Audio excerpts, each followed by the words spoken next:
as a likod ng pangako. Isang kwento ng pag-ibig, pagtataksil at pangarap. Ang genre nito ay drama, romance, pamilya, pagtataksil. Mga characters, Lara, mabait, masipag, breadwinner ng pamilya, may pangarap maging architect. Miguel, anak ng mayamang pamilya, simple at mapagmahal pero may itinatagong katotohanan. Aling Rosa, nanay ni Lara, may sakit, umaasa sa anak. Karen, kaibigan ni Lara na lihim na naiinggit sa kanya.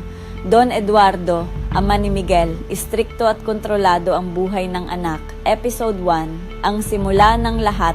Sa isang simpleng komunidad, may isang babaeng handang gawin ang lahat para sa pamilya.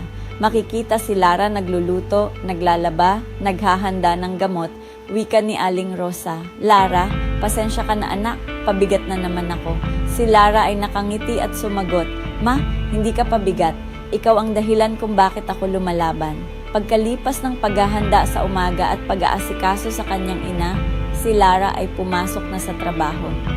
Rush hour, nagmamadali si Lara papasok sa trabaho. Biglang may bumangga sa kanya, si Miguel. Wika ni Miguel, Ay, sorry, nasaktan ka ba? Sagot ni Lara, Hindi, okay lang. Sanay na ako sa siksikan. Nagkatinginan at dahan-dahan naglakad papalayo ang dalawa. Si Lara ay nagtatrabaho bilang assistant sa construction firm. Wika ng boss, Lara, overtime ka ulit ha. Kailangan matapos to. Sagot naman ni Lara, Opo sir. Tahimik na bumalik si Lara sa kanyang trabaho pero kita ang pagod sa kanyang mga mata. Sa isang magarang tahanan, si Miguel ay nakikipag-usap sa kanyang ama. Wika ni Don Eduardo, Miguel, tumigil ka na sa paggagala at pag-aaliw sa kung saan-saan. May obligasyon ka sa negosyo. Sagot ni Miguel, Hindi ko gusto ang buhay na to, Dad. Sumagot si Don Eduardo, Hindi importante ang gusto mo. Importante ang pangalan natin. Umalis si Miguel habang nagdadabog. Si Lara ay kumakain ng mag-isa na dapat sanay pangtanghalian niya iyon pero panghapunan na niya nakain. Dumating si Karen. Wika ni Karen, Grabe, overtime ka na naman. Kailan kaya yaman yan? Sagot ni Lara, natawa. Hindi ko kailangan yumaman. Gusto ko lang makapagpatayo ng bahay para kay mama. Tinitigan siya ni Karen na may kasamang inggit. Si Lara ay naglalakad mag-isa. Biglang bumuhos ang malakas na ulan. Isang kotse ang tumigil sa harap niya. Si Miguel ay nakita si Lara basang-basa. Bumaba galing sa kotse. Wika ni Miguel, Ikaw ulit, sumakay ka na, ihahatid na kita. Sagot ni Lara, Ay, okay lang. Wika ni Miguel, basang-basa ka na, halika na. Sumakay si Lara, ang unang pag-uusap ni Lara at Miguel sa loob ng kotse. Wika ni Miguel, Ako nga pala si Miguel. Sagot naman ni Lara, Lara. Kasunod ng tanong ni Miguel, Nag-aaral ka ba? Ang sagot ni Lara, Dati. Architecture? Tumigil muna. Tinanong ni Miguel kung bakit. Tahimik sandali. Sagot ni Lara, May mas mahalagang kailangan unahin.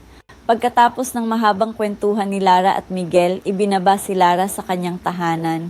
Wika ni Miguel, Pwede ba kitang makita ulit, Lara? Nagulat si Lara. Sagot ni Lara, Bakit? Sunod na sinabi ni Miguel, Hindi ko alam, pero pakiramdam ko, matagal na kitang kilala. Biglang nakaramdam ng kakaiba at tension si Lara at pumasok na sa kanyang bahay. Kauwi ni Miguel sa kanyang tahanan. Si Don Eduardo ay tahimik na nag-aantay. Wika ni Don Eduardo, Sino ang babaeng kasama mo kanina? Nagulat si Miguel.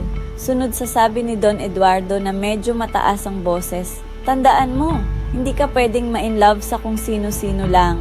Susunod na araw, si Lara pagkarating sa trabaho. Lahat ay nagbubulungan at napansin yon ni Lara. Empleyado. Siya ba yon? Siya yung bagong designer na anak ng may-ari? Nalilito si Lara. Ang pintuan ng boss nila ay bumukas. Si Miguel ay naglalakad palabas at nakasuot ng formal attire. Wika ng boss ni Lara, Lara, meet your new supervisor. Si Lara ay nabigla habang si Miguel naman ay tahimik lang na tinititigan si Lara. Wika ni Miguel, Simula ngayon, magtatrabaho tayo, magkasama. Episode 2, lumalalim ang connection pero may sikreto si Miguel. Tahimik ang opisina, nakatayo si Lara sa harap ni Miguel. Wika ng boss ni Lara. Lara, si Miguel na ang magiging supervisor mo simula ngayon. Nagkatinginan sila, parehong naguguluhan. Wika ni Miguel habang mahinahon na sinabing, "Good morning, Miss Lara." Napansin ni Lara ang pagbabago ng tono. Sagot naman ni Lara, "Sir, good morning din po." Parehong awkward. Dinidiscuss ni Miguel and project, confident leader type. Wika ni Miguel, "We need to redesign the housing layout. Mas magiging efficient kung ganito ang flow." Si Lara ay tahimik lang na nakikinig at namamangha kay Miguel. Komento ng empleyado, "Ang galing naman." Parang matagal ng architect si Sir Miguel. Bumulong si Lara sa kanyang sarili at sinabing, "Architect?" Pagkatapos ng meeting, si Karen ay nilapitan si Lara. Wika ni Karen, "Uy, close na kayo ng supervisor mo ah." Sagot naman ni Lara, "Hindi, nagkakataon lang." Pabirong sinabi ni Karen, "Gwapo pa naman, mayaman pa." Pagkatapos na sinabi yon ni Karen ay hindi mapalagay si Lara. Tinawag ni Miguel si Lara para i-check ang mga blueprints. Wika ni Miguel, "Napansin ko, magaling ka sa layout." Sagot naman ni Lara, "Nag-aral ako ng architecture dati, sir." Tanong naman ni Miguel, "Bakit ka tumigil?" Tahimik si Lara. Sumagot ulit si Lara, "Responsibilidad." Tinitigan ni Miguel si Lara habang namamangha at nagagandahan. Bulong ni Miguel sa kanyang sarili, "Bakit pakiramdam ko? Siya ang taong matagal ko nang hinahanap." Sa kabilang banda, si Don Eduardo ay nakikipag-usap sa kanyang assistant. Wika ni Don Eduardo, "Imbestigahan mo ang babaeng yon. Ayokong may makalapit kay Miguel." Sa isang karinderya, biglang dumating si Miguel at napansin yon agad ni Lara. Wika ni Lara, "Sir?" Sagot ni Miguel, "Miguel na lang. Outside work naman." Umupo si Miguel sa tabi ni Lara.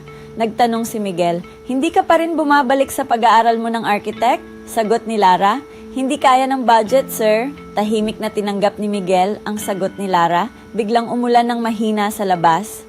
Wika ni Miguel, "Alam mo, hindi lahat ng may pera masaya." Sagot naman ni Lara, "At hindi lahat ng mahirap, talo na."